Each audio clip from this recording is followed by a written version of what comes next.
Hello everyone, my name is Michael Amat. I am the founder of ChartYourTrade.com. Our goal is to inspire millions of hardworking people just like you to take advantage of the stock market.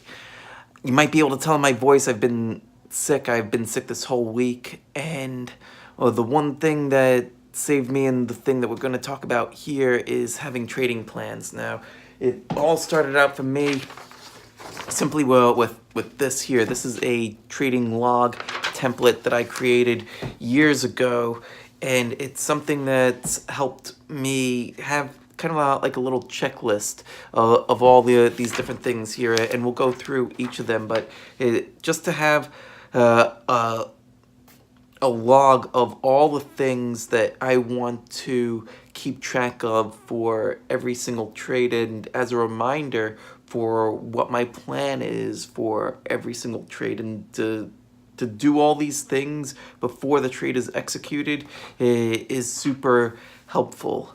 And it's the thing that, being sick this whole week, if I didn't have a plan for my trades, and if I was just trying to think in this cloud of how should I execute it, everything would have just fallen apart.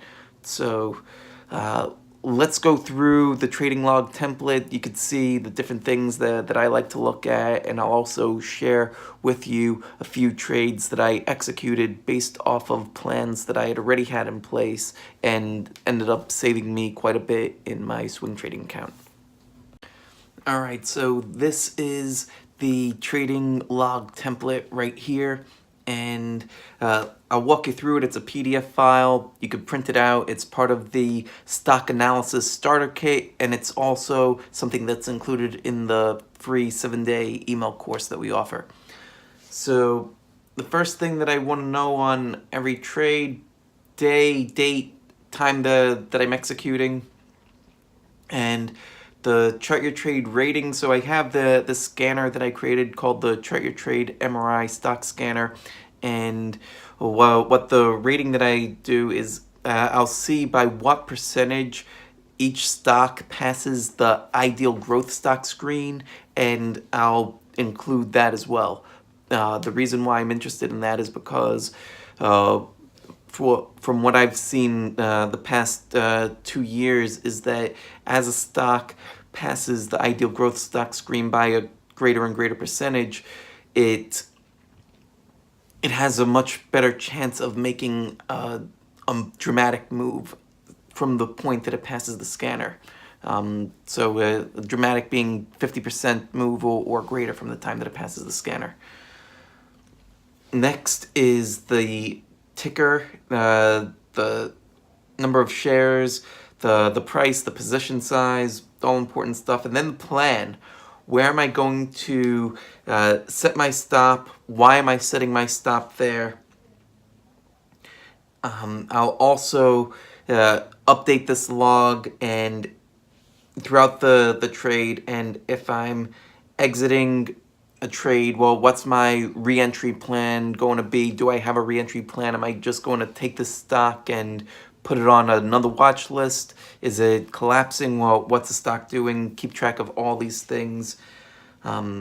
What's the dollar amount risked? What's the percentage of the portfolio that's being allocated for this position? What is the reward to risk of the trade? So typically I like to take trades that are at least 3-to-1 reward to risk. And the way that I calculate this is really, I trade off of primary base patterns, off of the, excuse me, off of the William O'Neill Ken Slim system, How to Make Money in Stocks, great book, highly recommend it.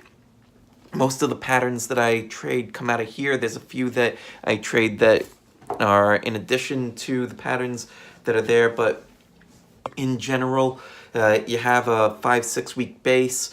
The expectation based off of historical analysis is that you'll have a run in that stock of about 20-25% from your point of entry. So if I'm getting in at an advanced pivot, I would look at where the classic pivot is, which is generally the high of the pattern, and then say, okay, if the classic pivot is at 100, I would expect the stock to run to 120, 150.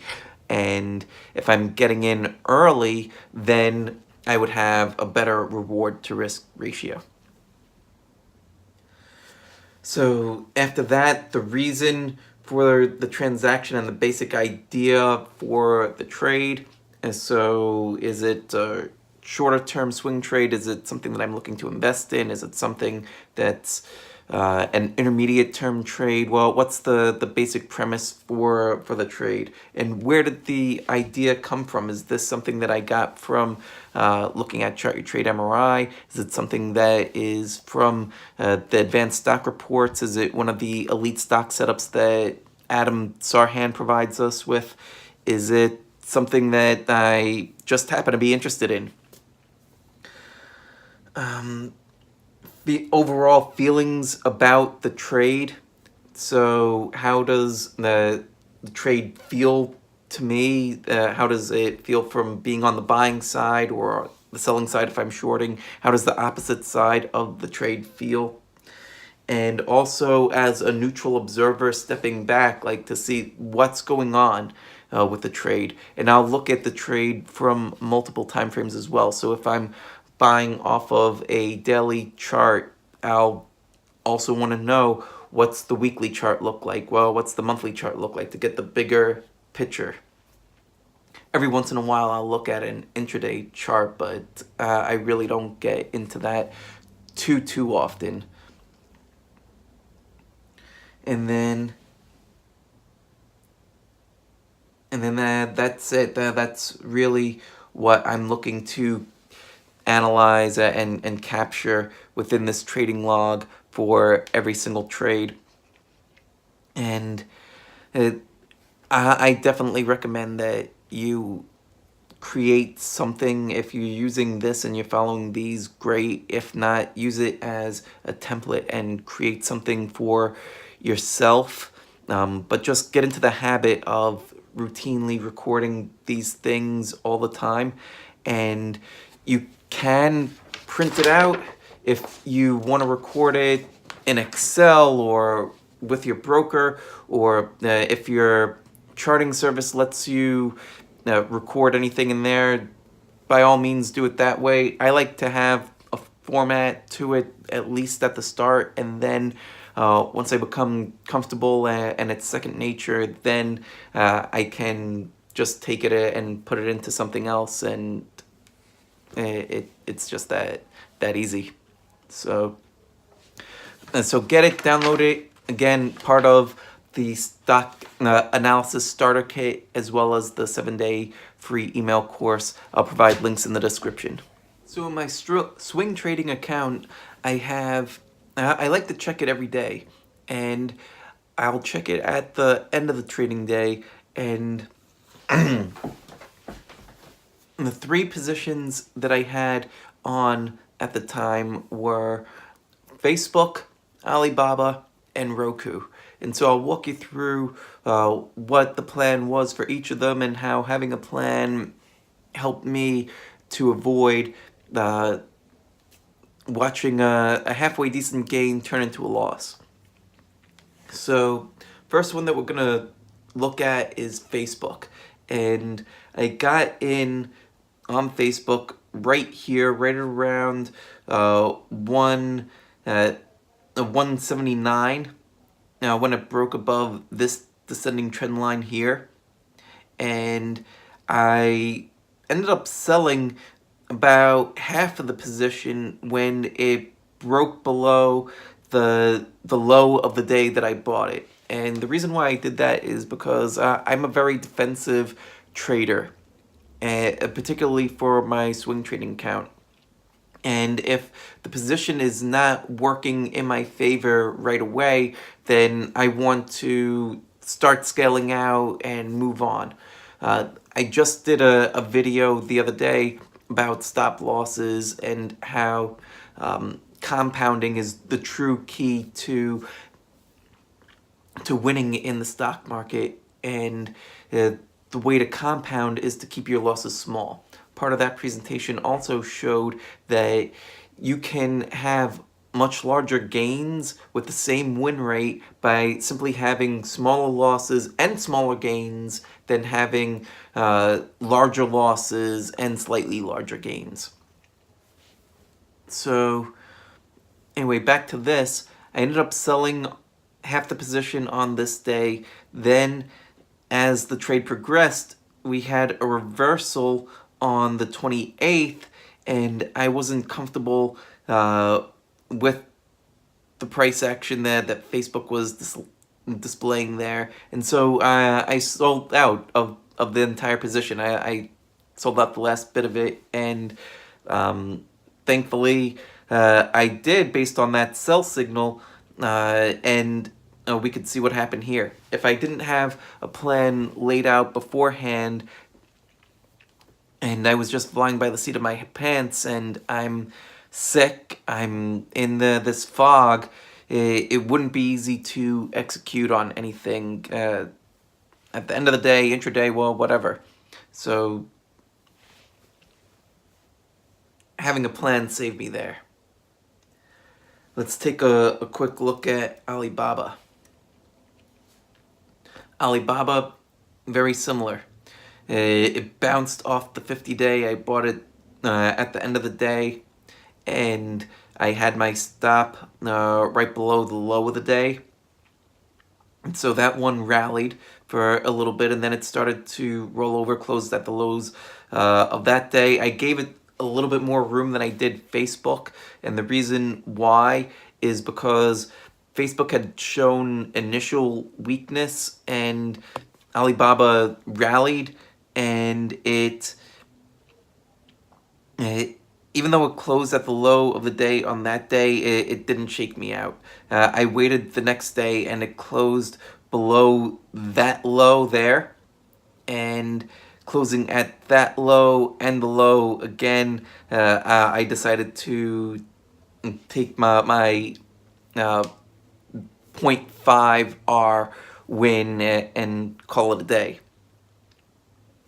So just to tell you all what R means, so R is the amount that we risked, and I always try to think of my trades as making multiples of the amount that I've risked.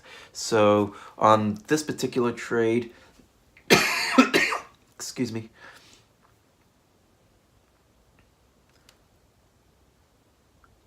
I risked about 3%, and I ended up making